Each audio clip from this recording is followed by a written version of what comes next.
ಈ ನಮ್ಮ ಕರುಳಿನ ಹೆಲ್ತು ಜಾ ಕರುಳಿನ ಮೊಟಿಲಿಟಿ ಬೆಳಗಿನ ಜಾವ ಜಾಸ್ತಿ ಇರುತ್ತೆ. ಅತಿ ಜಾಸ್ತಿ ಕರುಳಿನ ಮೊಟಿಲಿಟಿ ಬೆಳಗಿನ ಜಾವ ಇದಿರುತ್ತೆ. ಸೊ ಬೆಳಿಗ್ಗೆ ಎಲ್ಲಾರ್ಗೂ ಪಾಸ್ ಆಗೋದು ಕಾಮನ್, ಬಟ್ ಅದು ರೂಲ್ ಅಲ್ಲ.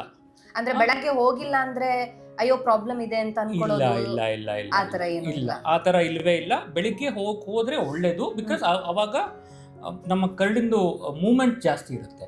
ಇನ್ನೊಂದು ಏನಂತೀವಿ ಅಂದ್ರೆ, ಈ ನಮಗೆ ಗ್ಯಾಸ್ಟ್ರೋಕೋಲಿಕ್ ರಿಫ್ಲೆಕ್ಸ್ ಅಂತ ನಮ್ಮ ದೇಹದಲ್ಲಿ ನಾವೊಂದು ಹೇಳ್ತೀವಿ. ಅಂದ್ರೆ ಸುಮಾರು ಜನಕ್ಕೆ, ಎಸ್ಪೆಷಲಿ ಚಿಕ್ಕ ಮಕ್ಳಿಗೆ ಜಾಸ್ತಿ ಇರುತ್ತೆ. ಏನಾದ್ರೂ ತಿಂದ ತಕ್ಷಣ ಹೋಗ್ಬೇಕು ಅಂತ ಅನ್ಸುತ್ತೆ. ಹೊಟ್ಟೆಗೆ ಊಟ ಹೋದ ತಕ್ಷಣ ಹೋಗ್ಬೇಕು ಅಂತ ಅನ್ಸುತ್ತೆ. ಇದನ್ನ ಗ್ಯಾಸ್ಟ್ರೋಕೋಲಿಕ್ ರಿಫ್ಲೆಕ್ಸ್ ಅಂತೀವಿ. ಇದು ಬೆಳಗಿನ ಹೊತ್ತು ತುಂಬಾ ಜಾಸ್ತಿ ಇರುತ್ತೆ.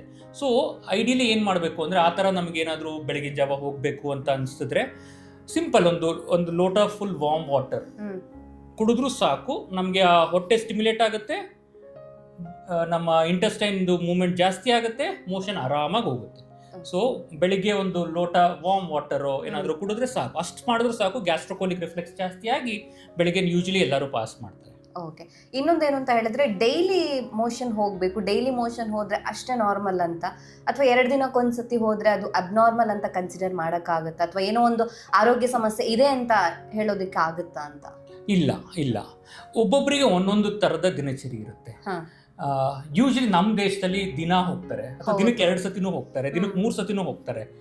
ಬಟ್ ಬೇರೆ ದೇಶಗಳಲ್ಲಿ ಕೆಲವೊಂದು 2 ದಿವಸಕ್ಕೊಂದ್ಸತಿನೋ 3 ದಿವಸಕ್ಕೆ ಒಂದ್ಸತಿ ಹೋಗೋದು ಕಾಮನ್ ಇರ್ಬೋದು ಅವ್ರಿಗೆ.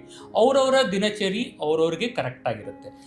ಇಂಪಾರ್ಟೆಂಟ್ ಏನಂದ್ರೆ ಅದೇ ತರ ಫಾಲೋ ಆಗ್ತಾ ಹೋಗ್ಬೇಕು. ಈಗ ನಿಮಗೆ ಫಾರ್ ಎಕ್ಸಾಂಪಲ್ ವಾರದಲ್ಲಿ 3 ಸತಿ ಹೋಗ್ತೀರಾ ಅಂದ್ಕೊಳ್ಳಿ, ಅದು ನಿಮಗೆ ನಾರ್ಮಲ್. ಅದರಲ್ಲಿ ಅದೇ ಕರೆಕ್ಟ್ ಅದೇ ತರ ನಡ್ಕೊಂಡು ಹೋಗ್ತಿದ್ರೆ ಏನೂ ಎದುರ್ಕೊಳೋದು ಬೇಕಿಲ್ಲ. ನೀವು ಕೆಲವೊಬ್ರು ದಿನಕ್ಕೆ 3 ಸತಿನೂ ಹೋಗ್ತಾರೆ, ಅದು ನಮಗೆ ನಾರ್ಮಲ್ ಆದ್ರೆ ಅದು ಓಕೆ, ದಟ್ ಇಸ್ ಆಲ್ಸೋ ಅದರಲ್ಲಿ ಏನೂ ತೊಂದರೆ ಇಲ್ಲ.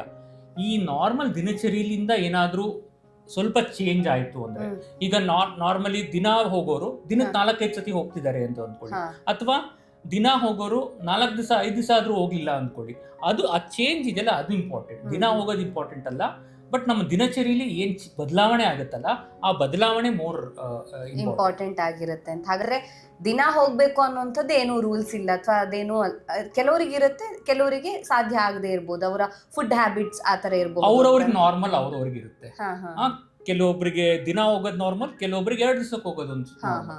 ಆ ನಾರ್ಮಲ್ ಇಂದ ಏನಾದ್ರೂ ಬದಲಾವಣೆ ಆಯ್ತು ಅನ್ನೋದು ಅದನ್ನ ಗಮನಿಸಬೇಕು ಅಷ್ಟೇ. ದಿನ ಹೋಗ್ಲೇಬೇಕು ಅಂತ ಅಲ್ಲ. ಅವ್ರಿಗೆ ದಿನ ಬಿಟ್ಟು ದಿನ ಹೋಗೋದು ನಾರ್ಮಲ್ ಇದ್ರೆ ಅದೇ ನಾರ್ಮಲ್. ಓಕೆ.